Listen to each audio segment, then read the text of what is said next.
सबसे पहले ग्रेविटेशन होता क्या है? हाँ, देखो, ज़्यादातर बंदे ये समझते हैं कि ग्रेविटेशन का मतलब होता है कोई चीज़ आपने घेरी, कोई भी चीज़। हम लोग पहले सब ग्रेविटेशन चैप्टर के लिए एक चीज़ समझो। देखो, ये अर्थ है, ठीक है, इसके ऊपर ह्यूमंस कहाँ खड़े होते हैं? ये ऐसे, ऐसे। ये जो रेड पॉइंट है ना, ये ह्यूमंस होते हैं, हम इसके ऊपर ऐसे खड़े होते हैं। क्लियर है? और इसीलिए जो ये हमारे आसपास एयर होती है, ठीक है, तो हम इसके ऊपर खड़े होते हैं। ये आप ऐसा समझो, जैसे आप एक क्रिकेट बॉल लो, क्रिकेट की बॉल लो और उसमें चार हर तरह से पिन घुसा दो, है ना। बॉल पिन होती है ना, वो ऑफिस वाली पिन, सारे में घुसा दो। तो ये ह्यूमंस होते हैं, मतलब हमारा सर बाहर की तरफ होता है, ऊपर की तरफ ना निकला हुआ।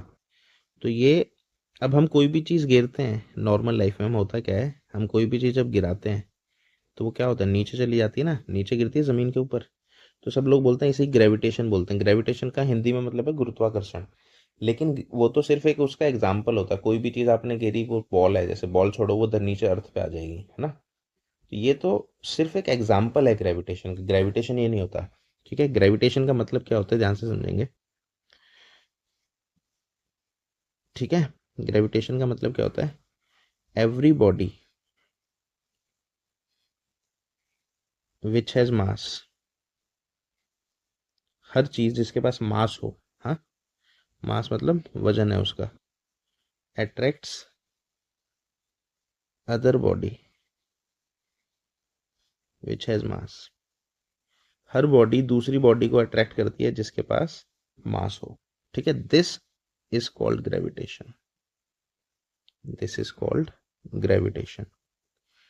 ठीक है, ग्रेविटेशन का मतलब होता है कि हर चीज एक दूसरे को अट्रैक्ट करती है। जैसे दो बॉल हैं, तो ये दोनों बॉल भी एक दूसरे को चिपका रही हैं, लेकिन अर्थ पे रखी हुई हैं, ये दोनों जमीन पे रखी हैं, तो इनको अर्थ भी चिपका रहा है। तो ये ताकत ज़्यादा, अर्थ ने ज़्यादा जोर से खींचा हुआ है, क्योंकि अर्थ ज़्यादा ताकतवर है, इसीलिए एक दूसरे को खींच नहीं पाते।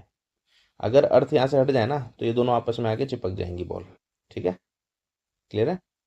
तो जो ये बॉडी फॉल्स ऑन अर्थ, जैसे इसका एग्जाम्पल है बॉडी फॉल्स ऑन अर्थ। कोई भी चीज़ आप अर्थ पे छोड़ोगे, वो क्या होता है, ज़मीन पे आके गिरती है ना। क्यों? क्योंकि उसे अर्थ अट्रैक्ट करता है ग्रेविटेशन से, है ना। ऐसी ग्रेविटेशन से, जैसे ग्रेविटेशन का एग्जांपल है जैसे कि planets revolve around the sun, planets revolve around sun, जितने भी ग्रह हैं वो सूरज के आसपास घूम रहे हैं। क्यों? ग्रेविटेशन की वजह से। या फिर moon, moon revolve around the earth. Moon किसके आसपास घूम रहा है? अर्थ के आसपास घूम रहा है। ठीक है, तो ये होती है ग्रेविटेशन की एक्चुअल में डेफिनेशन। ठीक है, अब नेक्स्ट हम करते हैं universal law of gravitation. Universal law of gravitation. ठीक है, यूनिवर्सल लॉ ऑफ ग्रेविटेशन क्या बोलता है कि जैसे एक बॉडी है ए और एक बॉडी है बी, ठीक है, इन दोनों के, या इसी का नाम है यहाँ सेट, ये बॉडी है ए और ये बॉडी है बी, ठीक है, इसका मास है एम ए और इसका मास है एम बी, और इन दोनों के बीच की दूरी, इन दोनों के बीच का डिस्टेंस है आर। ठीक है, क्लियर है? तो ये क्या बोलता है कि इन दोनों के, ये दोनों एक दूसरे को फोर्स से अट्रैक्ट करेंगे, ग्रेविटेशन से, फोर्स ऑफ ग्रेविटेशन से। तो ये बोलता है कि, क्या बोलता है, force of gravitation between any two objects, या टू ऑब्जेक्ट्स, कोई भी दो ऑब्जेक्ट जो होते हैं, ठीक है, उनके बीच में जो फोर्स ऑफ ग्रेविटेशन होती है वो डिपेंड करती है किस किस पे, डिपेंड्स अपॉन, पहला, पहला तो product of their masses, product of their masses पे डिपेंड करती है। यानी कि जैसे फोर्स ऑफ ग्रेविटेशन है ना इन दोनों के बीच में, तो किस पे डिपेंड करती है, m1 मल्टीप्लाई बाय m2 पे डिपेंड करती है। एफ जी मतलब फोर्स ऑफ ग्रेविटेशन, डिपेंड करती है मतलब प्रोपोर्शनल, ये प्रोपोर्शनैलिटी का साइन लगाते हैं, ठीक है। और दूसरा किस पे डिपेंड करती है, डिपेंड्स डायरेक्टली लिख सकते हैं इसमें ना, इसमें डायरेक्टली लिखो, डिपेंड्स पहला डायरेक्टली अपॉन, डायरेक्टली डिपेंड करती है और इनवर्सली डिपेंड करती है। डायरेक्टली का मतलब होता है सामने सामने, जब हम लिखते हैं इसे डायरेक्टली बोलते हैं। Inversely upon square of distance between them, inversely upon square of distance between them, तो उनके बीच के डिस्टेंस क्या है, आर है, तो आर के स्क्वायर से इनवर्स वेरिएशन। तो ये हो गई इक्वेशन नंबर 1 और ये हो गई इक्वेशन नंबर 2। ठीक है, तो हम फिर इससे फॉर्मूला बनेगा भी हमारा, तो क्या होता है फ्रॉम 1 एंड 2 हम क्या करेंगे, फर्स्ट और सेकंड इक्वेशन से हमको क्या मिलता है, F G is proportional to m1 m2 divide by R square. ठीक है, तो इसे एफ ही लिख लेते हैं सीधा। अब ये प्रोपोर्शनैलिटी का साइन हटता है ना, तो एक कांस्टेंट लगता है जिसे हम बोलते हैं जी। तो ये हमारा एक फार्मूला हो गया, जहाँ पे जी का मतलब क्या होता है, जी इज यूनिवर्सल ग्रेविटेशनल कांस्टेंट। ठीक है, कैपिटल जी क्या है, यूनिवर्सल ग्रेविटेशनल कांस्टेंट, और कैपिटल जी की वैल्यू होती है 6.67 इंटू 10⁻11। ठीक है, 6.67 into 10⁻11 newton metre square kg-2। Paper में बहुत बार आ रखा है ये वैल्यू बताओ, इसकी एसआई यूनिट बताओ। ठीक है, तो इम्पोर्टेंट है, याद रखना है। और ये हमारा फॉर्मूला हो गया। ठीक है, तो इस फॉर्मूले से बेस्ड न्यूमेरिकल आएंगे। हाँ, और इसकी unit newton metre square kg क्यों होगी, देखो भाई फोर्स की यूनिट है न्यूटन, जी की यूनिट नहीं पता, m1 की केजी, इसकी भी केजी, अपॉन में आर यानी मीटर का स्क्वायर, सबको एक तरफ ले जाओगे तो यहाँ से जी की यूनिट क्या हो जाएगी, newton metre square upon kg square. ठीक है, तो ऐसे यूनिट आती है। यूनिट निकालने के लिए फॉर्मूला पता होना चाहिए, और सभी चीज़ की यूनिट बहुत अच्छे से ध्यान करनी है। क्यों, क्योंकि पेपर में आती है ये। ठीक है, और लास्ट में हम एक चैप्टर करेंगे जिसमें सारी सिर्फ यूनिट्स के बारे में ही पढ़ेंगे। ठीक है, तो ये हमारा इसके ऊपर बेस्ड क्वेश्चंस होंगे, न्यूमेरिकल्स होंगे, वो करेंगे। अभी थ्योरी कंप्लीट करेंगे पहले। ठीक है, ठीक है, अब नेक्स्ट हम करेंगे फ्री फॉल। हाँ,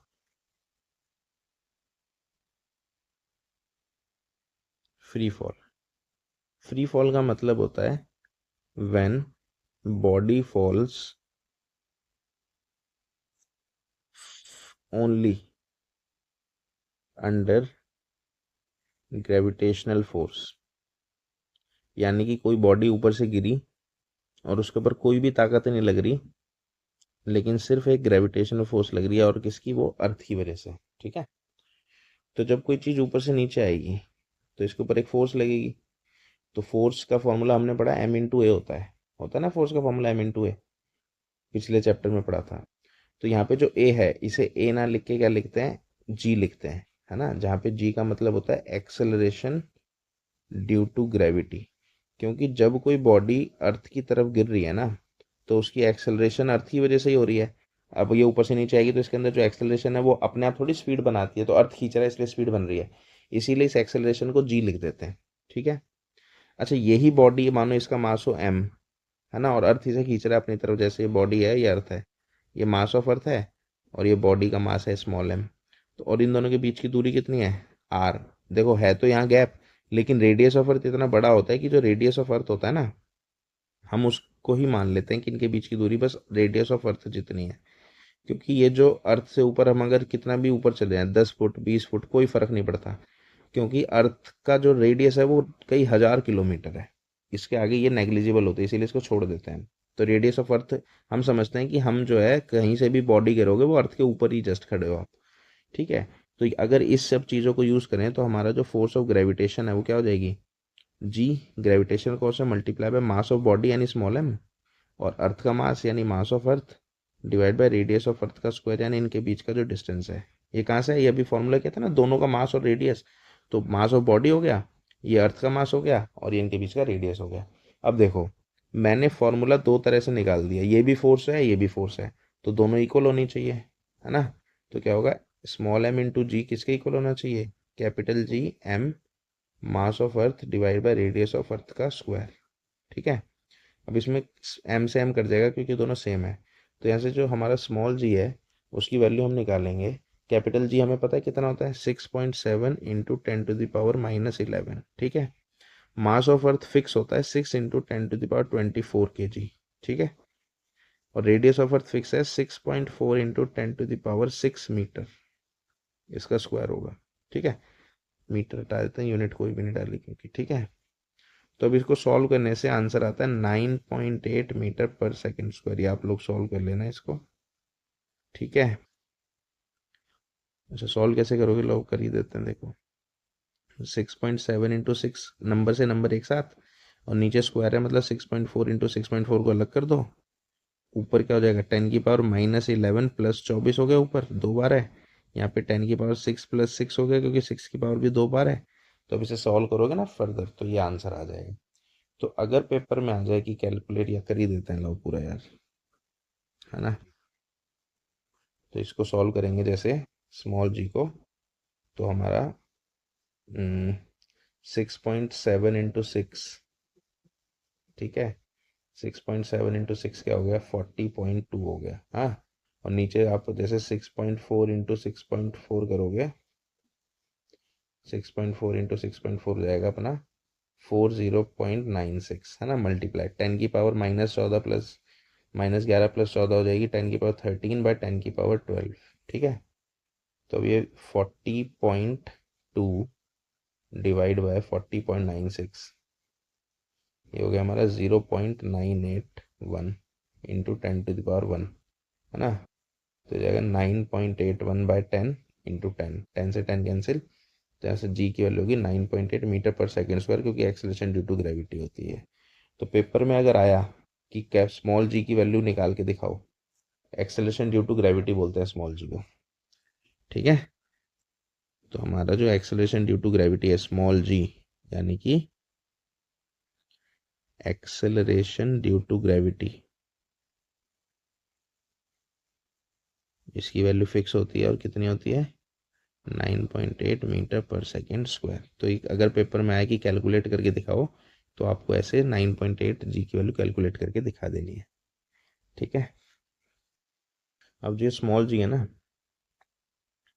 ये जी की वैल्यू को बदलती है अर्थ पे भी, एट इक्वेटर और एट पोल्स।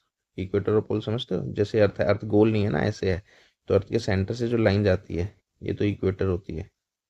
ठीक है। और ये नॉर्थ पोल और साउथ पोल होता है, नॉर्थ पोल है और ये जो है साउथ पोल होता है। तो अगर आप नॉर्थ पोल और इक्वेटर पे जब जाओगे, ठीक है, तो यहाँ पे जो है जी की वैल्यू लीस्ट लोएस्ट होती है। जी की वैल्यू क्या होती है, लोएस्ट। और पोल्स पे जाओगे तो जी की वैल्यू क्या होती है, हाईएस्ट होती है अर्थ पे। ये बात याद रखना। ठीक है। स्मॉल जी जो होता है ना, एक्सेलरेशन ड्यू टू ग्रेविटी, इसकी वैल्यू वैसे तो फिक्स ही होती है, लेकिन अर्थ पे अगर अलग अलग जगह देखो तो इक्वेटर पे सबसे कम होती है और पोल्स पे सबसे ज़्यादा होती है। ठीक है। ये बात याद रखनी है बस। नेक्स्ट करते हैं अब। नेक्स्ट आएगा मास और वेट। ठीक है। मास और वेट के अंदर क्या डिफरेंस होता है, मास क्या होता है और वेट क्या होता है। तो मास का मतलब होता है उसके अंदर, किसी भी बॉडी के अंदर क्या जो कुछ भी है उसे मास कहते हैं, जिसको हम केजी में लिखते हैं, है ना। यानी it is the amount of matter contained in a body. Body के अंदर कितना सामान है या जो कुछ भी है, जिसे बोलते हैं ना देसी भाषा में गुर्दा, वो होता है मास। ठीक है। और वेट क्या होता है, it is the force which a body exerts on earth. बोलते हैं ना तू धरती पे बोझ है, तो वो बोझ बोझ धरती पे जो बोझ बढ़ता है ना हमारी वजह से, उसको वेट बोलते हैं। जबकि मास क्या होता है, हमारे अंदर जो कुछ भी होता है। लेकिन वेट क्या होता है, हमारी वजह से धरती पे जो बोझ पड़ता है वो वेट होता है। इसके लिए एक चीज याद रखना, वेट इज अ फोर्स। यहाँ पे एक लाइन देख रहे हो, वेट क्या है, एक तरह की फोर्स होती है। ठीक है। Weight is a kind of a force. इसकी जो एसआई यूनिट है, हम मास को किस चीज में नापते हैं, केजी में, किलोग्राम्स में। हाँ। लेकिन जो वेट की एसआई यूनिट होती है ना, वो क्या होती है, न्यूटन। नॉर्मल भाषा में हम वेट वेट बोलते हैं, वो केजी नाप रहे होते हैं, मास नापते हैं। वेट क्या होता है, न्यूटन होता है। ठीक है, मास क्या होता है, it is a scalar quantity. ये एक स्केलर क्वांटिटी है। स्केलर क्वांटिटी मतलब इसकी कोई डायरेक्शन नहीं होती, जबकि ये वेट क्या होता है, वेक्टर क्वांटिटी होती है। वेक्टर और स्केलर कर चुके हैं ना, तो वेक्टर क्या होता है, जिसकी डायरेक्शन भी होती है, तो यानी वेट की डायरेक्शन भी होती है और वैल्यू भी होती है। ठीक है, mass, it does not change from one place to other. अगर आप अपनी जगह बदलोगे ना बार बार, जगह बदलने से मास पे कोई फर्क नहीं पड़ता, मास उतना ही रहता है, लेकिन वेट बदल जाता है। It changes from one place to other, it changes from one place to other. अगर आप एक जगह से दूसरी जगह जाओगे तो आपका जो वेट होता है उसकी वैल्यू चेंज हो जाती है। ठीक है, वेट का फॉर्मूला होता है, weight is equal to M G, एक फॉर्मूला होता है, W is equal to M G, जहाँ पे डब्ल्यू क्या होता है, वेट होता है, एम क्या होता है, मास ऑफ अर्थ होता है, और सॉरी मास ऑफ बॉडी, और जी क्या होता है, जी होता है एक्सेलरेशन ड्यू टू ग्रेविटी। ठीक है, वेट की ऐसा यूनिट क्या है, न्यूटन, मास की ऐसा यूनिट क्या होती है, केजी, और एक्सेलरेशन ड्यू टू ग्रेविटी की ऐसा यूनिट क्या है, मीटर पर सेकेंड स्क्वायर। ठीक है, अब आप हमने एक फॉर्मूला पढ़ा था, देखो याद करो, F is equal to M A किया था ना, तो ये वही फॉर्मूला है, बस ए की जगह जी हो गया और एफ की जगह वेट हो गया। हाँ, तो ये सब चीज़ें जब कोरिलेट करके पढ़ते हैं ना, तब पता चलता है कि सब चीज़ें होती वही हैं घुमा फिरा के। ठीक है, तो वेट इज़ अ फोर्स, ये बात आप याद रखेंगे। हाँ, अब एक चीज़ और याद रखना कि mass of body on earth, कोई बॉडी अर्थ पे है मानो, है ना, और वही बॉडी मून पे चली जाए, तो mass of body on moon दोनों सेम होगा। अर्थ पे खड़े हो तो भी आपका मास वही है, और मून पे खड़े हो तो भी आपका मास वही है, सेम होगा, लेकिन वेट सेम नहीं होता है। वेट ऑन अर्थ जो होता है, या वेट ऑन मून, मून पे आपका जो वेट होता है वो क्या होता है, 1/6, 1/6 होता है किसका, वेट ऑन अर्थ का। हमारा अर्थ पे जो वेट है ना, उसका वेट, उसका 1/6 हो जाता है मून पे जाके वेट, लेकिन मास सेम रहता है। और ये ऐसा क्यों होता है, क्योंकि वहाँ पे जो एक्सेलरेशन ड्यू टू ग्रेविटी है ना, acceleration due to gravity of moon, ये हालांकि ज़रूरत नहीं है बट फिर भी लिख देते हैं, जो मून की एक्सेलरेशन ड्यू टू ग्रेविटी है ना, स्मॉल जी की वैल्यू, वो 1/6 होती है acceleration due to gravity of earth के, acceleration due to gravity of earth. वो चीज़ों को ज़्यादा फोर्स से नहीं खींचता, अर्थ जितनी फोर्स से खींचता है ना, वो उसका 1/6 फोर्स से खींचता है मून। क्यों, क्योंकि उसका साइज छोटा है, उसका मास छोटा है, ठीक है, और उसका रेडियस भी छोटा है, इसीलिए। तो ये ध्यान रखने वाली बातें हैं। अब नेक्स्ट करते हैं प्रेशर। ठीक है, प्रेशर क्या होता है भाई, प्रेशर की डेफिनेशन है force acting per unit area. Area, कितने एरिया पे कितनी फोर्स एक्ट कर रही है उसे बोलते हैं प्रेशर। ठीक है, जैसे P इज इक्वल टू, या प्रेशर का फॉर्मूला हमारा क्या है, pressure is equal to force upon area. ठीक है, लेकिन एरिया क्या होता है, कांटेक्ट, यानी जो एरिया टच में होता है नीचे ज़मीन से। ठीक है, एरिया कौन सा लिखते हैं हम, एरिया ऑफ कांटेक्ट, जो एरिया ज़मीन से टच में होता है, तो P is equal to F/A। ठीक है, तो प्रेशर की ऐसा यूनिट क्या होती है, पास्कल, और फोर्स की न्यूटन, और एरिया की होती है मीटर स्क्वायर। तो यहाँ से हमें पता चलता है कि 1 pascal is also equal to, pascal को PA लिखते हैं। ठीक है, 1 पास्कल यानी PA is also equal to newton पर मीटर स्क्वायर। ठीक है, तो प्रेशर फोर्स बाय एरिया होती है, और ये, अच्छा इसे फोर्स ना लिख के कई बार थ्रस्ट भी लिख देते हैं, एक वर्ड, एक टर्म होता है थ्रस्ट, तो थ्रस्ट ज़्यादा कंफ्यूजिंग। थ्रस्ट का मतलब होता है it is the perpendicular force, it is the perpendicular force, मतलब कि कोई फोर्स अगर 90 डिग्री एंगल बनाए ना, तो उसे थ्रस्ट बोल देते हैं। ठीक है, 90 डिग्री एंगल बनाएगी अगर कोई फोर्स, तब हम उसे थ्रस्ट बोल दें। तो कभी कभी प्रेशर का फॉर्मूला है, इसीलिए pressure is equal to thrust upon area भी लिखा होता है। तो थ्रस्ट को भी आप वही समझना है ना। तो प्रेशर होता क्या है, फोर्स ही समझना थ्रस्ट को भी। प्रेशर जो है इन्वर्सली डिपेंड करता है एरिया पे। प्रेशर कैसे डिपेंड करता है, एरिया पे, इन्वर्सली। इसीलिए अगर आप क्या करो, किसी चीज़ का एरिया बढ़ा दो तो प्रेशर क्या हो जाएगा, कम हो जाएगा। और अगर एरिया कम कर दोगे तो प्रेशर ज़्यादा हो जाएगा। इसीलिए इसमें बहुत सारी चीज़ें, जैसे कि नाइफ होता है, चाकू शार्प होता है, पैना चाकू होता है ना, क्यों होता है, क्योंकि उसका एरिया कम होता है, एरिया ऑफ कॉन्टैक्ट जहाँ से वो टच करता है चीज़ों को, तो इसीलिए प्रेशर ज़्यादा हो जाता है। ठीक, जैसे बिल्डिंग है, जब हम बिल्डिंग बनाते हैं तो उसका जो बेस का एरिया है वो ज़्यादा लिख रखते हैं, क्यों, ताकि उस पर ज़मीन पे प्रेशर कम पड़े। ठीक है, जैसे नेल हो गया, आयरन नेल, कील हो गई, कील का जो एरिया ऑफ कॉन्टैक्ट है वो कम होता है, क्यों, ताकि उसका प्रेशर ज़्यादा हो जाए। इसीलिए पॉइंटेड नेल होती है ना, नोक कील जो है एकदम पैनी होती है, क्यों, ताकि एरिया कम हो उसका टच होने का और प्रेशर ज़्यादा हो जाए।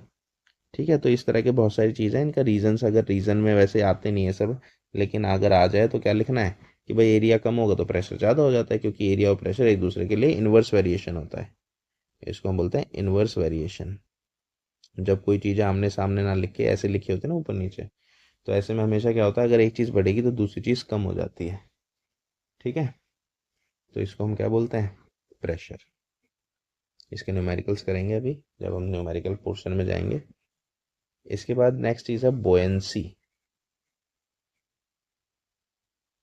ठीक है, बोयंसी क्या होता है भाई, देखो, ग्रेविटेशन में अर्थ क्या होता है, नीचे खींचता है ना अर्थ। ठीक है, लेकिन आप किसी पानी में जाओ, वाटर के अंदर, तो पानी की एक प्रॉपर्टी होती है, आप उसमें कुछ भी चीज़ फेंको वो एक बार ऊपर जरूर आती है। कोई भी चीज़ आप फेंकते हो ना, मतलब जो चीज़ तैर सके वो एक बार ऊपर ज़रूर आती है। आप पानी के अंदर कोई भी चीज़ फेंको तो पानी उसे ऊपर फेंकता है। जैसे बंदा स्विमिंग स्विमिंग करने भी जाते हैं तो आप जंप मारता है जब बंदा, तो वो एक बार पानी में ऊपर वापस ज़रूर आता है ना। तो इसी फोर्स को बुयंसी बोलते हैं। जो पानी ऊपर फेंकता है ना, इसको क्या बोलते हैं, बुयंसी। यानी it is the upward force, it is the upward force by which water throws a body upward when immersed in it।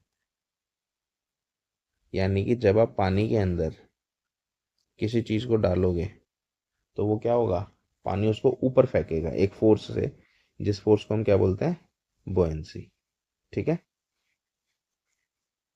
Upward force by which water throws a body upward. हाँ, इस फोर्स को क्या बोलते हैं हम, बुयंसी force. ठीक है, बुयंसी के बाद नेक्स्ट है आर्किमिडीज प्रिंसिपल।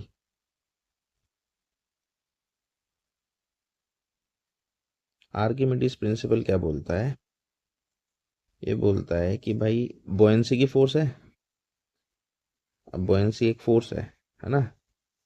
और जब किसी चीज़ को आप पानी में डालते हो तो वो पानी अपनी जगह बनाता है, पानी के अंदर पानी को हटा देता है उसकी जगह से। तो जितना पानी वो हटाता है उसका कुछ वेट होता है, पानी का वेट होता है ना कुछ। भाई जैसे पानी, एक गिलास लो, ग्लास के अंदर पूरा पानी भरा हुआ है ऊपर तक, है ना। अब इसके अंदर पत्थर डालो, वो जो उसकी कहानी ना कौवे वाली, पैसा कौआ, इसमें पत्थर पूरा भर दो ऊपर तक, अब इसमें पत्थर डालो तो पानी बाहर गिरेगा, और पत्थर डालो पानी बाहर गिरेगा। अब इस पानी को इकट्ठा कर लो और इसका वेट करो, तो जितना इसका वेट होगा ना, जो पानी इसने हटा दिया, उतने ही ताकत से पानी इसको ऊपर फेंकता है। ठीक है, बॉयंसी प्रिंसिपल क्या बोलता है, जितना पानी आपने हटा दिया उतनी ही ताकत से पानी आपको ऊपर फेंकता है। यानी बुयंसी क्या बोलता है कि भाई the force when a body is immersed, when a body is immersed, immerse मतलब उसको डाला जाता है पानी में, इन अ फ्लूइड। अच्छा, पानी जरूरी है, कोई भी फ्लूइड, कोई भी तैरने वाली चीज, ठीक है। It experiences an upward force, उसके ऊपर एक अपवर्ड फोर्स या थ्रस्ट लगता है। It experiences an upward force, ठीक है, विच इज इक्वल टू, जो ये फोर्स होते हुए किसके बराबर होती है, which is equal to weight of the water displaced by it, which is equal to weight of the fluid displaced by it। water कह लो या fluid कह लो, weight of the fluid displaced by it, वही चीज जितना पानी ये जगह से हटाता है इसका वेट होता है, और बुयांसी की जो फोर्स होती है बराबर होती है। ठीक है, वेट ऑफ फ्लूइड, इसे आसान भाषा में लिखना है तो इसको ऐसे लिख सकते हो कि वेट ऑफ फ्लूइड डिस्प्लेस्ड, जितना पानी आपने हटा दिया उस चीज ने, उसका जो वेट है, it is equal to buoyancy force. ठीक है, अगर ये लाइन याद ना हो तो इतना तो लिख ही आना, हालांकि याद कर लेना आपको ये सब चीजें। क्लियर है? अब नेक्स्ट करते हैं डेंसिटी। एक चीज होती है डेंसिटी, डेंसिटी मतलब समझते हो? डेंसिटी मतलब होता है कोई चीज कितनी गाढ़ी या हल्की है। जैसे पानी और शहद में फर्क पता है ना, पानी हल्का होता है और शहद गाढ़ा होता है, तो वो डेंसिटी का ही फर्क। ठीक है, तो डेंसिटी क्या होता है? It is mass per unit volume. Definition तो ऐसे लिखते हैं, मास पर यूनिट वॉल्यूम, या फिर इसको लिख सकते हो density is equal to mass upon volume. ये फॉर्मूला होता है डेंसिटी का। ठीक है, हाँ, तो हमें डेंसिटी कोई चीज कितनी गाढ़ी है, हाँ, तो एक चीज याद रखेंगे कि डेंसिटी ऑफ वाटर, हमारी जो डेंसिटी ऑफ वाटर है उसकी वैल्यू फिक्स है। वो कितनी होती है? डेंसिटी ऑफ वाटर की वैल्यू है 1 ग्राम पर सेंटीमीटर क्यूब। ठीक है, डेंसिटी ऑफ वाटर 1 ग्राम पर सेंटीमीटर क्यूब होती है, या फिर 1000 kg पर मीटर क्यूब। दोनों यूनिट में वैल्यू है इसकी डेंसिटी ऑफ वाटर की। ठीक है, तो पानी की डेंसिटी याद रख, ये वैल्यू याद रखनी है अपने को। डेंसिटी ऑफ वाटर क्या होता है, डेंसिटी क्या होता है, क्लियर है? अब एक होता है रिलेटिव डेंसिटी।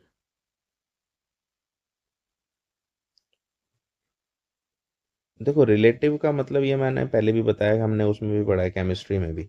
रिलेटिव का मतलब होता है कि किसी दो चीज़ों को जब हम कंपेयर करते हैं ना तो रिलेटिव आ जाता है। तो रिलेटिव डेंसिटी मतलब हम जब हम किसी दो चीज़ों की डेंसिटी को कंपेयर करें, तो रिलेटिव डेंसिटी इक्वल होती है डेंसिटी ऑफ अ सब्सटेंस। किसी भी चीज़ की डेंसिटी आप निकाल लो, ठीक है, divide by density of water, और उसको डेंसिटी ऑफ वाटर से डिवाइड कर दो। तो इसमें क्या, हमें एक आइडिया लग जाता है कि वो वाटर के हिसाब से उसकी डेंसिटी कितनी है। ठीक है, हाँ। अब ये सब चीज़ें करने के बाद अब हम देखेंगे कि कोई चीज़ डूबती या तैरती क्यों है। ठीक है, ध्यान समझना भाई। एक बॉडी, अब बॉडी फ्लोट्स, फ्लोट मतलब बॉडी तैरेगी, या फिर बॉडी जो है सबमर्ज हो जाती है। सबमर्ज समझ तो बीच में आएगी पानी के। और एक होती है बॉडी सिंक हो जाना। सिंक मतलब अब बॉडी क्या है, डूब जाएगी, जैसे पानी है हमारा। हाँ, ये तीन केस बनाते हैं। ये पानी है किसी चीज में, और ये बॉडी की निकलेगी तो फ्लोट करेगी, मतलब यहाँ हो जाएगी। सबमर्ज मतलब बीच में हो जाएगी, और सिंक मतलब नीचे हो जाएगी।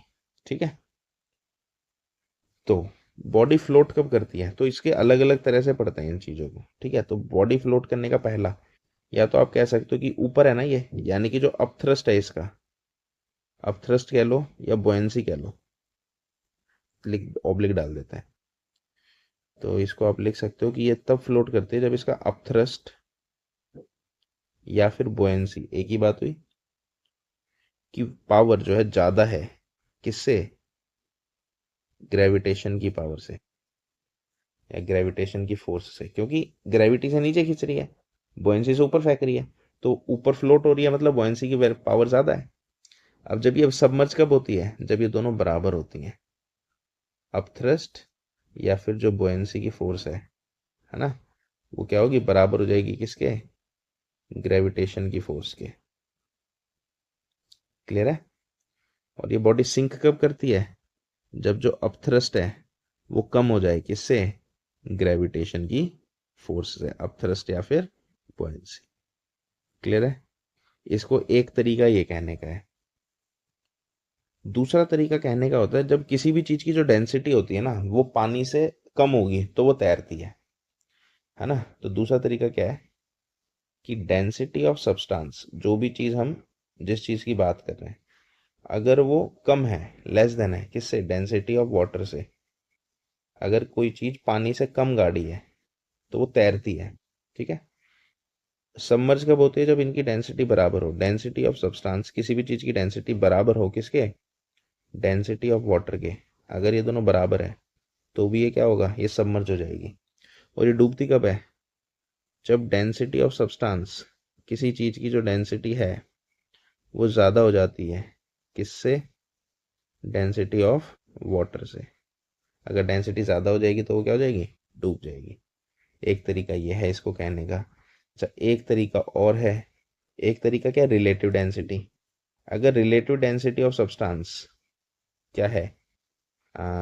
लेस देन 1 है, क्योंकि अगर डेंसिटी कम है तो रिलेटिव डेंसिटी अपने आप ही 1 से कम आती है फॉर्मूले में। मानो वाटर की वैल्यू ज़्यादा है, ये कम है, तो न्यूमरेटर कम हो डिनोमिनेटर ज़्यादा हो तो पूरी वैल्यू ऑटोमेटिकली कम हो जाती है ना फ्रैक्शंस की।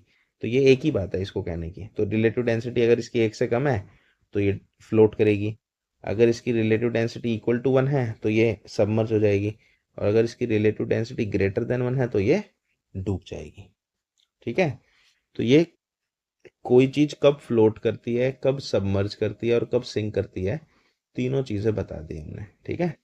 तो ये हमारा थ्योरी पोर्शन ख़त्म होता है। अब हम इसके बाद न्यूमेरिकल्स करेंगे सारे।